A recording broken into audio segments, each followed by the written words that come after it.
That said, shortly after Hurricane Sandy, the council held 11 oversight hearings to identify what the city did well in its response so we could replicate that, institutionalize what we did well for the future, and also to identify what needed improvement. Because you only get to say once that it was an unprecedented storm. You don't get to look at New Yorkers and say that twice. In these 11 oversight hearings, we heard testimony from more than 100 people, some of whom represented themselves, some who represented organizations, many of whom are here today. And what we heard from them was that they were on the ground in the immediate hours and days and weeks after the storm. They were grateful to the city for what went well, but they also raised many concerns that echoed what council members and their constituents had been saying for quite some time. The overarching theme we heard again and again was that while the city did a remarkable job responding to this unprecedented event, it became clear that in certain areas, the city needs a better plan for dealing with storms or events of this magnitude. For example, it wasn't expected that people would be in shelter for as long as they were, so we didn't have the kind of plan we needed for something like that. It wasn't expected, and we weren't prepared, that the city would have the fuel shortages that it did. Far too many people were stranded in their apartment without food, water, or necessary medication. We heard accounts of families unable to locate loved ones who'd been evacuated from nursing homes and other healthcare facilities, and they desperately wanted to know that they were okay, or find them and help them and take them somewhere to be with their families if that was an option. Some residents were rerouted, and important medical information was lost in transit. Now, these are some of the main issues that the council will address today with our 10-point legislative package. These bills will require that the Mayor's Office of Emergency Management address specific problem areas the council deems vital in preparing for the next major storm or emergency. Now, I'm not going into full detail on each of the 10 bills, but we've broken them down into 3 main issue areas which tell you what we're looking to address in the total 10-bill package. 1, protecting New Yorkers who are most vulnerable. In order to prevent confusion in the event of future emergencies, the council will consider and pass 2 bills that will improve both the tracking of all those admitted to special medical needs shelters and the evacuation procedures at healthcare facilities. Many of those individuals are obviously the ones who end up in the special needs shelters. A system must be put in place before the next storm that efficiently tracks the location and the medical needs of all individuals admitted to special medical needs shelters so they can be easily located by loved ones. We'll also look at a bill that will require the Office of Emergency Management to improve the coordination of food and water distribution efforts, so those in need are able to access food and water that would both include a particular food plan for the special needs medical shelters, because those individuals cannot be eating over a long period of time meals ready to eat. It is a problem for them with their health care situations. This also includes food and water distribution to parts of the city that are left without food and power as a result of the storm. I just want to be clear, there are 2 separate things, both, but intersect. Another piece of legislation will mandate a plan to identify and provide outreach to vulnerable and homebound people before, during, and after an emergency. Anyone who attended any of the council oversight hearings, you'll remember there was much conversation about are there lists, aren't there lists, why aren't there lists, imperfect lists, perfect lists. A list is better than no list at all, just to start out. There were many reports that people were stuck in buildings without water, food, heat, and we wanted to be able to target those individuals. We need to have a plan so we know where to target. Some of these individuals were elderly or disabled, and it took the city, everyone would admit, longer than it should to start outreach, to locate them, to then get them either out of where they were or get them the resources they need.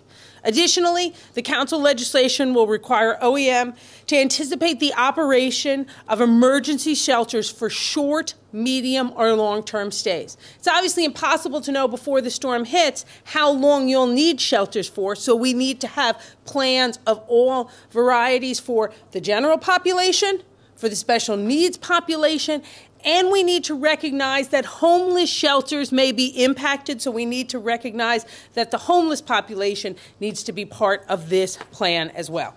Second area we're going to look at is to prepare the city's infrastructure and transportation services. The council will introduce a bill that will require the city to develop a traffic management plan that includes alternative transportation options such as bus and ferry service when there is a disruption to our transportation network, as we saw in this storm. And we will require the Office of Emergency Management to also develop a fuel management plan to ensure that we are better prepared to handle a disruption of our fuel distribution system, and that those involved in rescue and recovery efforts have priority in obtaining fuel. I just want to say in the first transportation part, you know, buses and the first mass transit up and running after Sandy was the East River ferry service. Buses and ferries are always going to come back in a situation like what we had in Sandy quicker, most likely, than the subways. We need to have plans to do that, and also plans to reroute buses or add ferries or reroute ferries depending on where service is out and where service is running. I also just want to underscore on the fuel management plan, we need to recognize, based on the impact of the storm, who is a first responder. During Sandy, it was challenging for quite some time for Department of Sanitation employees to get the gas they needed to get to work. We all know that sanitation was absolutely a first response agency in Sandy, some of the real unsung heroes. That needs to be part of this plan, and we cannot have that kind of a problem again. The third area, we need to improve community and small business recovery. We heard too many reports, as did the Mayor's Department of Small Business Services, that there was a lack of agency presence in impacted communities in the days following the storm. To this end, the Council will look at a bill that requires the Office of Emergency Management to deploy staff in the field immediately after an emergency event to coordinate efforts in impacted area. Borough recovery directors will be required to also work in these areas and act as a single point of contact for residents and community groups, because having clarity on who to call and fewer people to call, one point of entry in an emergency situation, is incredibly helpful in getting information to where you need it to go. It's part, quite frankly, of what worked so well on the council side. Everyone knew to call the one number. The team at Office of Emergency Management, we did the intake and then sent it out to where it needed to go, as opposed to the members having to call every individual agency, which would have been burdensome since they were out in the field responding and helping constituents. We need to ensure that everyone knows who that single point of contact is before the storm hits, before the emergency occurs, so they can access them immediately. Whether it was in a shelter or at a distribution site, it was very common that no one knew who was in charge of coordination. That is easy to fix.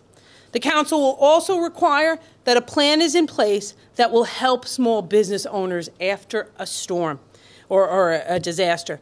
We need to increase awareness of the disaster recovery and technical assistance resources produced by government agencies and other nonprofits to mom and pop shops throughout the city. And right now, when there is no crisis, is exactly the right time to develop that and get it out there to those small businesses through the chambers, through direct outreach, so they have it and they know exactly who to call the days after the storm or disaster.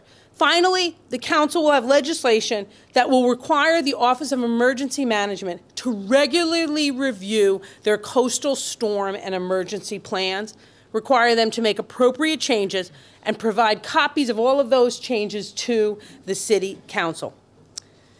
The point of this 10-point package is to make sure that what went well continues and that we learn from the experience of New Yorkers. And we all heard two things from New Yorkers. They were grateful for the assistance they got, but also wanted us to understand what didn't go well so we could fix it. That is what this is going to do.